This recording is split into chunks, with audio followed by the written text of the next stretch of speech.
आफूलाई कसैले हटाए अर्को चुनावमा 2/3 बहुमत ल्याउने प्रधानमन्त्री केपी ओलीको दाबी। भन्छन् 2/3 का साथ सिंहदरबारमा फर्किन्छु। बीएनसी मेडिकल कलेजलाई छिट्टै काठमाडौँ विश्वविद्यालयले सम्बन्धन दिने प्रधानमन्त्रीको दाबी। ऐन विपरीत सम्बन्धन दिन खोजिएको भन्दै विरोध कायमै।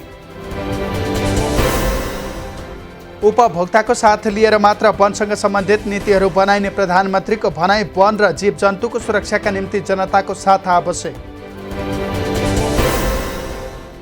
चन्द नेतृत्वको नेकपासँग वार्ता गर्न गृहमन्त्री थापाको नेतृत्वमा 2 सदस्यीय वार्ता टोली गठन। समस्या समाधान गर्न परराष्ट्र सल्लाहकार राजन भट्टराई पनि टोलीमा। सरकारले वार्ता टोली गठन गरेसँगै चन्द नेतृत्वको नेकपाले पनि गर्यो वार्ता टोली गठन। प्रवक्ता खड्गबहादुर विश्वकर्माले वार्ताको संयोजन गर्ने जानकारी। चन्द समूहलाई सरकारले आपराधिक घोषणा गरेको 2 वर्ष पुरा। 2013 पक्राउ, 123 कारागार चलान। चन्द नेतृत्वको नेकपासँग वार्ता गर्ने निर्णयको राप्रपा अध्यक्ष कमल थापाले गरे स्वागत। राजादेखि चन्दसम्म अटाउने सर्वपक्षीय सम्मेलन माग। प्रधानमन्त्रीलाई हटाउने तागत नेकपासँग मात्रै रहेको जसपाका वरिष्ठ नेता राजेन्द्र महतोको भनाई। जसपा र कङ्ग्रेस मिले पनि बहुमत नपुग्ने जिकिर। रेशम चौधरीलाई रिहाई नगरे जेल भराउ आन्दोलन सुरु गर्ने जसपाका वरिष्ठ नेता राजेन्द्र महतोको चेतावनी। जेलमा राखिरहने तागत कसैसँग नभएको भनाई। पार्टीको नाम र चुनाव चिन्ह आफ्नै पक्षले पाउने नेकपाका 2 समूहको दाबीमा निर्वाचन आयोगको आपत्ति। आयोग भन्छ आधिकारिकता र चुनाव चिन्हबारे कुनै निर्णय भएकै छैन। शिक्षा मन्त्रीले झापाको बीएनसी मेडिकल कलेजलाई एमबीबीएस सम्बन्धन दिन काठमाडौँ विश्वविद्यालयलाई दबाब दिएको प्रति नेपाली कङ्ग्रेसको आपत्ति। सभामुख अग्निप्रसाद सापकोटाले भोलिदेखि दलहरूसँग परामर्श गर्ने। 23 गते बोलाइएको संसद अधिवेशनको तयारीको अवलोकन गरे। वैज्ञानिक वन व्यवस्थापन कार्यक्रमलाई खारेज नगर्न आफूलाई 1 अर्ब रुपियाँको प्रलोभन आएको वन मन्त्री प्रेम आलेको दाबी। ताप्लेजुङको दोभान बजारमा भीषण आगलागी, 49 बढी घर जले। आगलागीको कारण खुल्न बाँकी। राष्ट्रपति विद्यादेवी भण्डारीद्वारा ताप्लेजुङको दोभान बजारमा आगलागीबाट भएको क्षतिप्रति दुःख व्यक्त। राहत तथा पुनर्स्थापनाको पहल गर्न सरकारसँग आग्रह। ताप्लेजुङको दोभान बजारमा आगलागीबाट भएको क्षतिप्रति प्रधानमन्त्रीद्वारा दुःख व्यक्त। पुनर्निर्माण र पीडितलाई राहत उपलब्ध गराउने प्रतिबद्धता। तनहुँको होटलमा आगलागी हुँदा 40 लाखको क्षति। ट्रान्समिटर पड्किएर उक्त होटलमा आगलागी भएको प्रहरीद्वारा जानकारी। आफूलाई असुरक्षित महसुस गर्ने प्रधानमन्त्रीलाई आवश्यक परे सुरक्षा दिन तयार रहेको नेकपा अध्यक्ष माधव नेपालको भनाई। नेपाल मानविकी क्याम्पस गेटमा ओली पक्षका विद्यार्थीले राखेको ब्यानर दाह। नेपाल समूहले च्यातेपछि 2 समूहबीच झडप।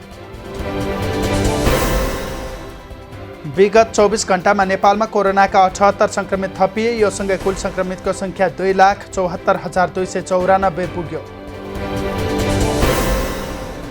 पछिल्लो 24 घण्टामा 72 जना निको भए। यो सँगै निको हुनेको सङ्ख्या नेपालमा 2,70,543 पुग्यो।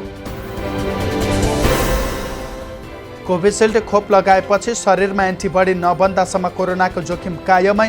पहिलो मात्रा लगाएको 22 दिनपछि मात्र एन्टिबडी बन्ने विज्ञको भनाई।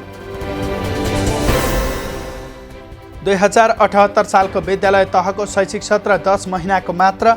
विद्यार्थीको समयको क्षतिलाई न्यून गर्दै शैक्षिक सत्र मिलाउने तयारी।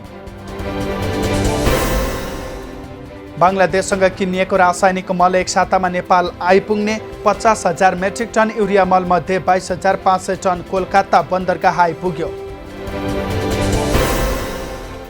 नुवाकोटमा निर्माण भइरहेको 25 मेगावाट क्षमताको देशकै ठूलो सौर्य प्लान्टबाट 10 मेगावाट विद्युत उत्पादन सुरु। नागरिक उड्डयन प्राधिकरणले सिनामङ्गल स्थित करिब 91 रोपनी जग्गा 30 वर्षका लागि व्यापारीलाई होटल सञ्चालन गर्न दिने प्रक्रिया अवैध रहेको पाइयो। चिनिया लोसार पर्वका कारण रसुवागढी नाकाबाट ठप्प भएका आयात अझै सुरु हुन सकेन। माघ 29 देखि आयात ठप्प।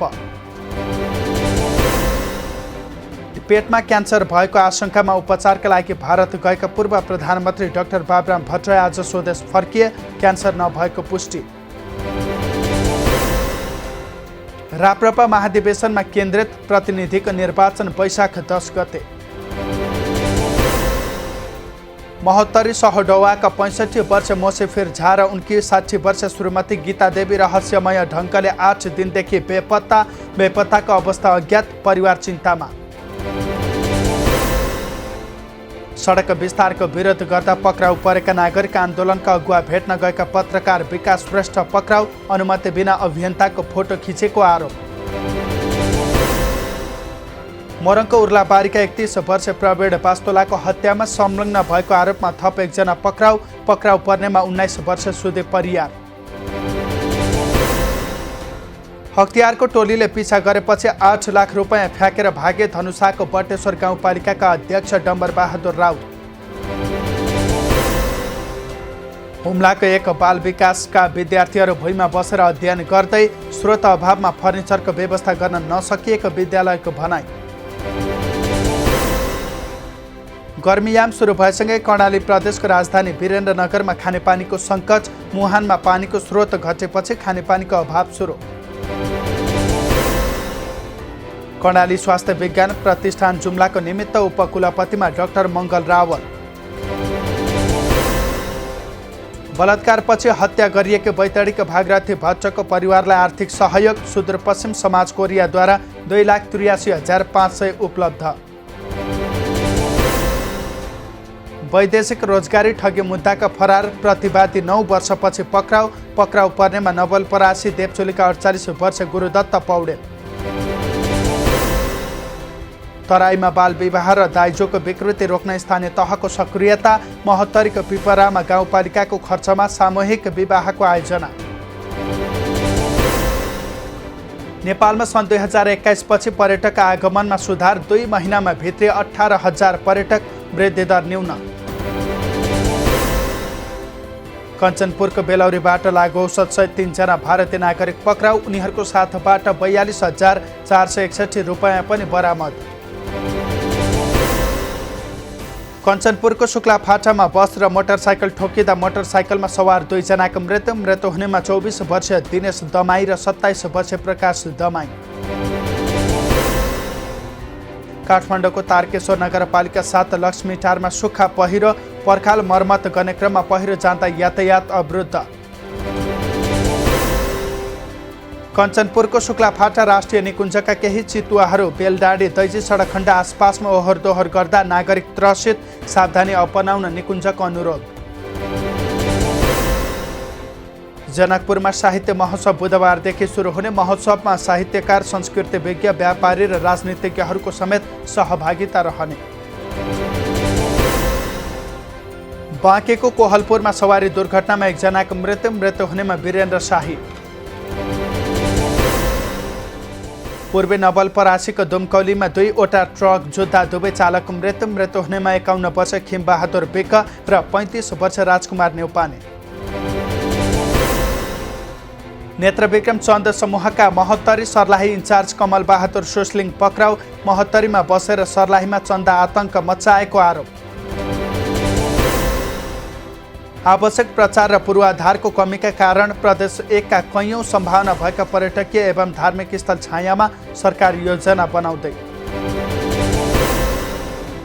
सवारी साधनको पार्किङ स्थल नहुँदा बागलुङ बजार अस्त व्यस्त। सर्वसाधारण शास्ति खेप्न बाध्य। शिवशिखर बहुउद्देश्य सहकारी संस्थाद्वारा सुर्खेतमा पनि गार्डन मार्ट डिपार्टमेन्ट स्टोरको बिक्री सुरु। मार्टमा दैनिक उपभोग्य लगायत अन्य आवश्यक सामग्रीहरू सुपथ मूल्यमा उपलब्ध हुने। माता पार्वती जन्मिएको विश्वास गरिएको पर्वतको पाङलाई पार्वती धामको रूपमा विकास गरिँदै अन्य मुलुकबाट पनि पार्वती गुफामा साधना गर्न आउने विश्वास। बागलुङको सल्यानमा नेपाल विद्युत प्राधिकरणको केन्द्रीय प्रसारण लाइन पुगेपछि स्थानीय खुसी। निःशुल्क मिटर बक्स समेत पाएपछि विपन्न परिवार दङ्ग। फेरि बढ्यो पेट्रोलियम पदार्थको मूल्य। डिजेल, पेट्रोल र मट्टी तेलमा प्रति लिटर 2 रुपैयाँ बढ्यो। हवाई इन्धन आन्तरिकतर्फ प्रति लिटर 5 रुपैयाँले वृद्धि। गुल्मीको प्रसिद्ध धार्मिक तथा पर्यटकीय स्थल रेसुङ्गा क्षेत्रमा यस वर्ष फुलेन लालीगुराँस। आन्तरिक पर्यटकको चहल पहलमा कमी। नेपालमा लगानी भित्र्याउनेमा चीनले भारतलाई उछिन्यो। चीनबाट लगानी प्रतिबद्धतामा तीव्रता आएको उद्योग विभाग र लगानी बोर्डको भनाइ। चितवनमा हात्तीहरूको स्वास्थ्य परीक्षणका लागि 2 हप्ते शिविर सुरु। हात्तीको आवश्यकता पहिचान गरी पोषक तत्त्वहरू समेत प्रदान गरिने। भाइ भेट्न वीरगञ्ज कारागार पुगेका युवक चरेसहित पक्राउ पर्नेमा सिन्धुपाल्चोक भोटेकोशी गाउँपालिका 1 का 22 वर्ष मिङमा शेर्पा। त्रिभुवन विमानस्थलबाट 160 ग्राम अवैध सुनसहित 1 जना पक्राउ। स्याङ्जा चापाकोट 6 का 42 वर्ष नगेन्द्र कुमार राणा प्रहरीको नियन्त्रणमा। गुल्मीमा बेपत्ता भएको 18 दिनपछि सोमबार भेटिएको युवतीको शव पोस्टमार्टम गरिँदै 21 वर्ष सम्झना बोहराको शव अस्पतालमा। मोरङको उर्लाबारीमा एकीकृत सन्थाल बस्ती बनाइदिए। प्रधानमन्त्रीद्वारा शिलान्यास। 132वटा घर निर्माण गर्न करिब 30 करोड खर्च हुने अनुमान। कर्णाली प्रदेशमा राउटेलाई दिने भनिएको मासिक 2000 भत्ता अझै पाउन सकेनन्। मुख्यमन्त्रीका आश्वासन फोस्रो। अनौपचारिक रूपमा भइरहेको जग्गाको कारोबार रोक्न भूमि बजार स्थापना हुने। जग्गाको कारोबार गर्न लाइसेन्स लिनुपर्ने। 2 वर्षको अवधिमा राजस्व छली नियन्त्रणमा आशातीत सफलता। 47 अर्बको आर्थिक अपराध 1000 विरुद्ध मुद्दा। भन्सार छली ल्याएका करिब 12.5 लाख मूल्य बराबरका मोबाइल सहित काठमाडौँबाट 1 जना पक्राउ पर्नेमा 26 वर्ष मिलन श्रेष्ठ। चालु आर्थिक वर्षको 7 महिनामा उपभोक्ता संरक्षण वीरगञ्जले गर्यो 105 फर्मलाई कारबाही। 30,23,000 जरिवाना। कोरोनापछि आर्थिक क्रियाकलापमा भारी वृद्धि। 2 महिनामा ब्याङ्कहरूसँग भएको लगानी योग्य रकम 2 खर्ब रुपैयाँ घट्यो। मलेसियामा वैधानिक रूपमा कार्यरत नेपाली श्रमिकको सामाजिक सुरक्षा बापतको सुविधा तथा क्षतिपूर्ति नेपाल ल्याउने बारे मलेसिया र नेपाल बीच समझदारी पत्रमा हस्ताक्षर। नेपाल उद्योग परिसङ्घले राष्ट्रलाई आत्मनिर्भर बनाउने लक्ष्यका साथ मेक इन नेपाल स्वदेशी अभियानलाई प्राथमिकताका साथ अगाडि बढायो। एनआइसी एसिया ब्याङ्कको एटिएम अनिश्चितकालका लागि बन्द। नेपाल इलेक्ट्रोनिक पेमेन्ट सिस्टम अपग्रेडपछि सञ्चालनमा आउन केही समय लाग्ने। सेयर बजारमा नेप्से परिसूचक 59 अङ्कले घट्यो। 3 कम्पनीको सेयर मूल्यमा उच्च वृद्धि। 6 अर्ब 11 करोड 96 लाख बराबरको कारोबार। सुनको मूल्य तोलामा 1700 रुपैयाँले घट्यो। मङ्गलबार प्रति तोला 87,000 रुपैयाँमा कारोबार। बेलायतमा कोरोना संक्रमित अस्पताल भर्ना हुने क्रम 80%ले घट्यो। खोपको प्रभावकारी काम गरेको निष्कर्ष। रुसमा विपक्षी नेतालाई विष सेवन गराइएको विषयमा छानबिन गर्न राष्ट्रसङ्घको माग। अन्तर्राष्ट्रिय अनुसन्धानको आग्रह। 7 सातापछि पुनः बढ्यो विश्वव्यापी कोरोना संक्रमण। हालसम्म विश्वभर 11 करोड 40 लाख भन्दा बढी कोरोना संक्रमित फेला। 25 लाख भन्दा धेरैको मृत्यु। अमेरिकामा कोरोनाको चौथो चरण थप जोखिमपूर्ण हुने चेतावनी। गत हप्ता दैनिक औसतमा 70,000 मानिसमा संक्रमण पुष्टि। फ्रान्सका पूर्व राष्ट्रपति निकोलास सार्कोजीलाई 3 वर्षको जेल सजाय। न्यायाधीशलाई घुस दिएर प्रभावित पार्न खोजेको आरोप। श्रीलङ्कामा अन्धविश्वासमा पर्दा 9 वर्षकी बालिकाको ज्यान गयो। दुष्ट आत्मा भगाउने भन्दै कुटपिट गर्ने महिला पक्राउ। कङ्गो शान्ति मिसनमा नेपाली सुरक्षाकर्मी थपिँदै। द्वन्द्वग्रस्त अफ्रिकी मुलुक कङ्गोमा नेपाली सेनाका 250 सुरक्षाकर्मी जाने। शहीद स्मारक बी डिभिजन लिगमा मध्यपुर युथ एसोसिएसन दोस्रो जित निकाल्न सफल। श्रीकुमारी क्लब 2-1 गोल अन्तरले पराजित। विराट गोल्ड कप फुटबल प्रतियोगिताको 6औं संस्करण आगामी चैत्र 26 गतेबाट विराटनगरमा। विजेताले 15 लाख रुपैयाँ पाउने। प्रेरणा कोइरालाले जितेन बुटल ओपन लन टेनिसको उपाधिसँगै प्रेरणाले 45,000 रुपियाँ हात पारे। रसुवामा आजदेखि फुटसल खेल सुरु। सदरमुकाम धुन्चेमा दोस्रो फुटसल प्रतियोगितामा 31 टिमले सहभागी जनाए। इन्स्टाग्राममा 100 मिलियन फलोअर्स हुने विराट कोहली पहिलो क्रिकेटर। इन्स्टाग्राम पोस्ट मार्फत सर्वाधिक कमाई गर्ने 10 जनाको सूचीमा कोहली एकमात्र।